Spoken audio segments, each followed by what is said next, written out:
Ровенском шоссе, возле дома номер 7, колбасой торгует Алевтина.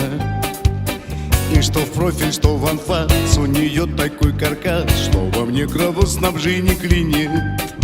Я купил себе пиджак, георгины и коньяк, и лиловый галстук на резинке.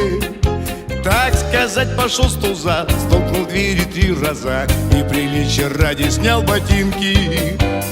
Алевтина, не впадай в амбицию, я со всей душой, а ты в милицию.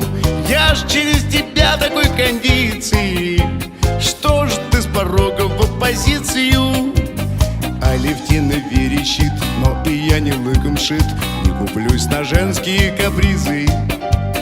Не открыла, но и пусть, все равно свободу бьюсь, я вообще настойчивый по жизни.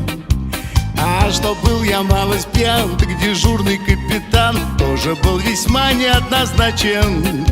А когда в проблему вник, заорал: давай, мужик, и пальнул стакана за удачу. Алевтина, не впадай в амбицию, я со всей душой, а ты в милицию. Я ж через тебя в такой кондиции, что ж ты с порога в оппозицию? Дальше помнится с трудом, вроде толстый управдом мне внушал, что я подъезды спутал. Я кричал, что я не я, что виновна мафия, и давал автографы кому-то.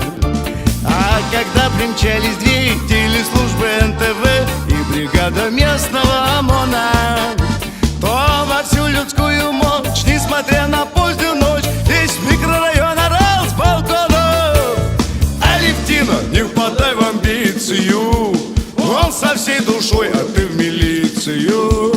Нам за тебя теперь не выспаться, не вставай к народу в оппозицию.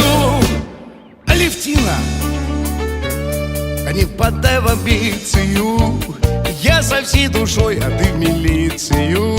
Вон как мы сумели засветиться, так что нам придется пожениться.